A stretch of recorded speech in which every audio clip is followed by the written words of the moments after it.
So in this video, I'm going to ask you guys as resellers your thoughts on the idea of reselling items for parts or repair on eBay. And I just want your honest opinion. So let's do that on the other side. So without any further ado, let's go.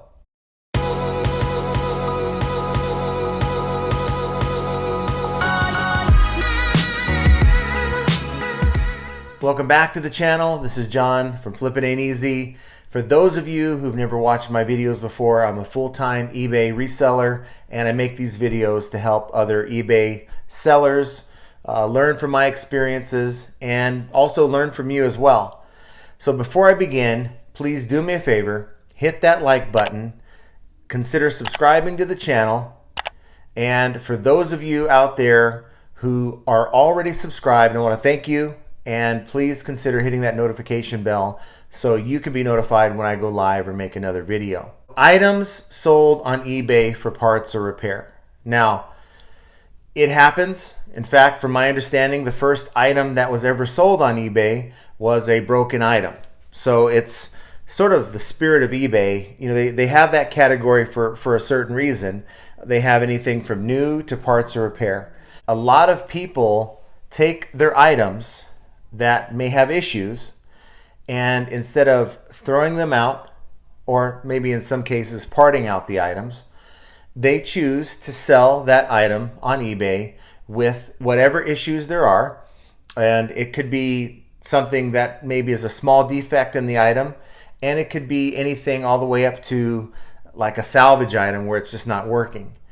So I want your guys' thoughts on this. So please comment down below. Let me know what you think.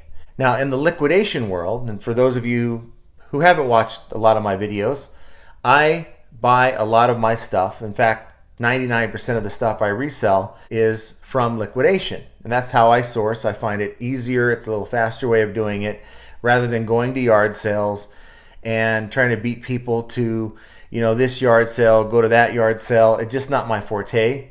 It sounds fun and maybe something I'll do just in the future, but it's not how I do it. And for some of you out there, yard selling is the way to go. But in either case, or you can go to a thrift store too, and in all cases, you can go and plug in that VCR, plug in that DVD player, plug in that item that's on sale for 10 bucks, and or if you buy a lot of liquidation goods, you receive that item, and you're left sometimes with an item that may power on but doesn't function properly, and you may find that there's a problem with this item. So now I want to know from you guys, what is your course of action? Do you just chuck it in the trash, move on, cost of doing business, write it off? Or do you go onto eBay, check the solds, see if others are selling this item for parts or repair, see if maybe you can take parts of, maybe you bought a blender, you can take the, you know, the base, maybe that's not working, but the blender cup, the lid, those kind of things are being resold, parted out on eBay. Is that how you handle it? Or, you know, do you just sell it for parts or repair? Let them know, hey, it's broken, it powers on, but it doesn't function properly.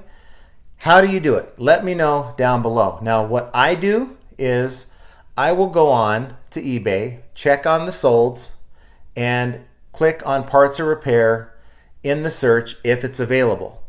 And I'm trying to get comps. Is it worth my while? You know, is this $10 item really going to get me anything? Am I going to get at least my money back on it? Which should be kind of the goal. Or do I just throw it away? Doing that gives me an idea if others have been successful. Is there a demand? Is there a market for this broken item? Because in electronics and appliances, there's people out there who have the expertise to buy that item, open it up, replace a couple components or whatever they do, and they can sell it on eBay as a refurbished item and make some money. So in my mind, it's a win-win type situation. So when I do these things, I list it for parts or repair many times. Now, in my opinion, I don't think you should put the condition in the title, but when I run out of stuff to put in the title, I might put read listing and that type of thing in the title. I'm very clear in the condition comments, and I am very clear with that same information in the description, listing everything I know about this item as being wrong. And sometimes I don't know why it's not working. Maybe like I have a pair of earbuds. Maybe the case powers on, the charging case powers on, but the buds just don't work. They don't pair, or they don't pair to my Bluetooth or whatever it might be. I know that there's a market out there. A lot of times if it's a name brand item, then you can find somebody that, you know, might be willing to buy it for 20 bucks and resell it for 50 or 60. Happens all the time on eBay. And I just want your all's take on that. What do you feel is the right way to handle these kind of items? You know, you'd hate to go to a yard sale, pick up something that you think, wow, I can make maybe 150 bucks on this, have them test it out for you at the yard sale, powers on, but you can't hook up that to a TV or a stereo system or whatever you need to hook it up to make sure it works correctly. You bring it home, you do all that, and you find that there's so many problems with this item. So in reality, you're not going to make that 150 bucks, but are you going to try to salvage and get some of your money back? And in my opinion, and this is just my opinion is you should try to do everything you can to at least salvage as much money as you can from that, whether you part it out or try to list it for parts or repair. Along those lines, I want to ask you guys how you feel about that category, in the sense that many people try to still put no returns, which I've discussed many times on this channel. There is no such thing on eBay as no returns, okay? A buyer can say whatever they want and force a return, and you're stuck with it. So when lately, over the last maybe year and a half, that I've been listing for parts or repair without the no returns clause, I've listed these items with a 30-day buyer pays return shipping. And I'm very clear also about the condition of the item. So I have an example. I sold recently a pair of Samsung Galaxy earbuds, okay? And they're light blue, they're really cool looking, and the case powered up. You know, I charged it overnight, it powered up, took the earbuds out, and I could not get them to pair to my phone. For the life of me, I couldn't do it. Tried every trick in the book, went online, did a Google search, checked the video, did everything that they told me to do, and it just would not work, would not pair to my phone. So, you know, I looked online, people are buying the cases. I guess sometimes you could take some of these buds and you can take a pair of buds that work and put them in a case that works and make a new pair. That happens with Apple AirPods all the time. So I went online, and there's other people selling these for parts or repair. So I sold these for like 40 bucks for parts or repair only, and I put read listing in the actual title. I had some room left, so I put read listing. In the condition part, I put exactly that I did try to test this after charging these and could not get the earbuds to pair. And I'm selling these for parts or repair only. So if you can part it out, or if you know how to fix this, then certainly go ahead and buy it. But if you're not comfortable buying items labeled as parts or repair, please do not buy this item. I also put that down in the description as well. So I sold that item a few days later, and it arrived, and the next day I get a return request from a buyer who also happens to be a seller.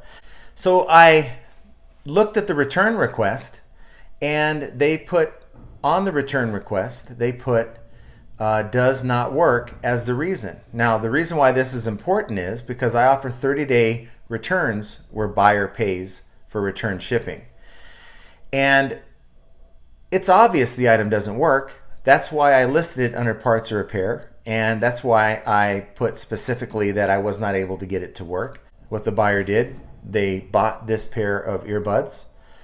They thought maybe the seller didn't know how to do it, and I'll try to get it to work, and if it doesn't work, I'll just send it back. And that's kind of what they were doing. But I don't have a problem taking returns. I have it set for 30-day returns, buyer pays. But the buyer selected the wrong reason, okay? They should have put changed mind. It's better to put changed mind than it would be defective or doesn't work, because that item was sold as a defective item. You're simply changing your mind because you weren't able to get it to work. So you come in, circumvent the return policy so you don't have to pay for the return label, and stick me with the return label when your little experiment of trying to get this item to work doesn't work. So doing what I always do whenever I get a return, I like to look to see who I'm dealing with. Is it a new buyer? Is it someone with zero feedback? Or is it someone with experience? Are they a seller as well? And it turns out that this buyer was a seller as well. And so I reached out to that person and I said, hey, I see that you've opened a return, and per eBay's guidelines, I'll certainly and happily accept your return. However, buyer pays returns, and you selected a return reason that is going to cause me to pay for the label. And certainly I'll take the return. However, I will be deducting that from the refund. He sent a message back. He said, I get the gist of what you're saying. I'm just going to go ahead and keep the item. Now, that wasn't my intent. It certainly wasn't. Like I said, I have no problem taking a return. But, you know, he ended up canceling the return, which is fine, but it doesn't help me any, because even if the return is canceled, you still get that ding on your return metrics. When you're dealing with electronics, sometimes someone will buy an item, it just doesn't work for them, maybe they don't know how to use it, and instead of reaching out to the seller, they just open a return. Seller then reaches out to them and says, hey, this works, try doing X, Y, and Z. X, Y, and Z works, buyer closes the case, and you're stuck as a seller. As far as that being put on your return ratio, you're stuck with that. Good outcome for the buyer, bad outcome for the seller. I just want your all's thoughts about this whole thing down below. My situation, customer, they went away. I believe in having a good dialogue with my customers. It was nothing rude. We had a good little conversation. You know, if it was a buyer that had zero feedback, I might have approached it a little bit differently. But because he was a seller, I thought I would take that moment to have that conversation. And this person was very understandable. And that's kind of how I roll. How you roll might be a little bit different. Put that down below. Let me know how you would have handled that situation. You know what? That's the great thing about being on eBay. I can run my business the way I want. You can run it the way you want. You can get that item from the yard sale or in your liquidation pallet. It doesn't work, you can throw it in the trash can. I choose to try to either part it out or to try to fix it if I can, but with my limited expertise in fixing things, if I can't part it out and I can't fix it, I'm going to sell it for parts or repair. And I just want to know what you guys think or how you feel about selling items for parts or repair. In my opinion, as long as you are clear about the item's condition and you put down everything you know about that item, and bottom line, it doesn't work, you need to be clear about that. I don't think there's a problem for it, because again, there's a market. And unfortunately, your buyers that choose not to read are part of that market, and it's just going to open up a big can of worms, which is part of the problem with selling parts or repair. And so this video was just an idea I had because I wanted to interact with you and get your opinion as to what you think about items sold in this category. So guys, I want to thank you for watching the video this far. Please hit that like button, subscribe, hit that notification bell, and of course comment down below, share the video, help us grow this channel. And getting off to a pretty good start, had a decent weekend. Hopefully your sales are doing well. But whether they're doing well or not, or whether you're listing items for parts or repair or brand new, regardless of the condition, flipping ain't easy. And we're going to see you guys here in the next few days. Take care.